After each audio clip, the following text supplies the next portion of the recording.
Assalamualaikum warahmatullahi wabarakatuh. Kami dari kelas 12 TKJB SMK Kausar. Perkenalkan, nama saya Rahmat Salsabila. Nama saya Muhammad Fuadi.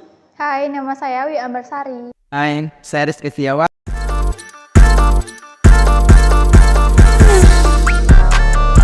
Pengertian kabel koaksial. Kabel koaksial merupakan kabel yang mempunyai dua konduktor, yakni koper pada bagian tengahnya atau pusat inti yang terbuat dari tembaga berstruktur keras dan dilapisi dengan isolator. Sementara konduktor kedua adalah yang melingkar pada bagian luar isolator pertama serta tertutup dengan isolator luar.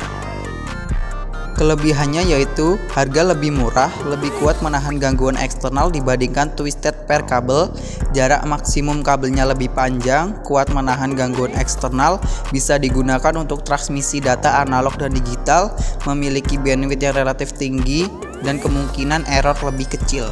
Kekurangannya yaitu pemasangan sedikit sulit, biaya untuk perawatan terbilang mahal, batas maksimal koneksi device hanya 30, redamnya yang terbilang besar membuatnya membutuhkan repeater untuk bisa menguatkan sinyal.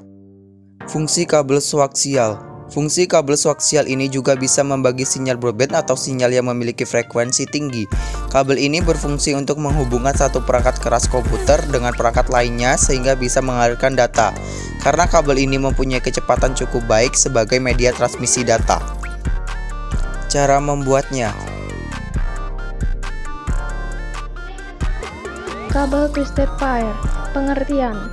Kabel twisted pair adalah sebuah bentuk kabel di mana kedua konduktornya digabungkan dengan cara dipilin atau dipelintir dengan terlebih dahulu melapisi isolator pada bagian luar setiap konduktornya. Kabel twisted pair sendiri dibagi menjadi tiga, yaitu FTP, STP, dan UTP. Nah, kelebihannya di sini, yang pertama ada proses instalasi terbilang cukup mudah, harganya relatif terjangkau, ukuran kabel konduktornya kecil, tidak akan terjadi gangguan apabila salah satu saluran kabel mengalami kerusakan, perawatannya mudah. Lalu kekurangannya yaitu jarak kabel yang hanya mencapai maksimal 100 m, proses transmisi atau pengiriman data yang lambat, rentan terhadap gelombang elektromagnetik, dan mudah diserang atau saat disadap.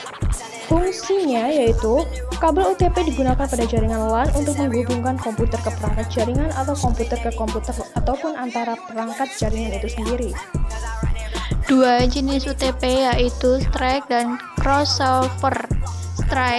Strike memiliki sistem di mana konektor ujung satu dan lainnya memiliki urutan warna yang sama dengan dua standar pemasangan yaitu TIA atau EIA 568A dan TIA atau EIA 568B.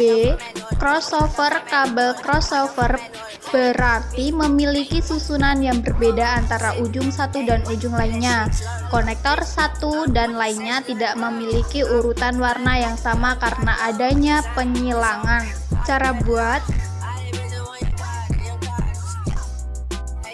Kabel fiber optik adalah salah satu jenis kabel yang terbuat dari kaca atau plastik yang sangat halus. Kabel ini dapat mentransmisikan sinyal cahaya dari suatu lokasi ke lokasi lain dan kecepatan tinggi. Kelebihannya sendiri yaitu kapasitas bandwidth yang besar membuat proses transmisi data berlangsung cepat. Yang kedua, ukurannya kecil, ringan, lebih tipis dan fleksibel. Yang terakhir, serat optik lebih aman sehingga tidak mudah terbakar. Kekurangannya harganya relatif mahal. Butuh alat khusus untuk menyambungkan.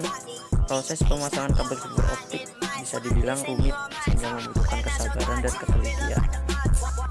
Fungsinya sendiri untuk saluran komunikasi. Kabel fiber optik umumnya digunakan untuk saluran komunikasi. Yang kedua, transmisi data lebih cepat dengan lebar jalur bandwidth yang besar. Hal ini membuat kabel fiber optik dapat mentransmisikan data menjadi lebih banyak dan cepat dibandingkan penggunaan kabel konvensional. Untuk cara membuatnya, kalian bisa men-screenshot gambar dalam video ini.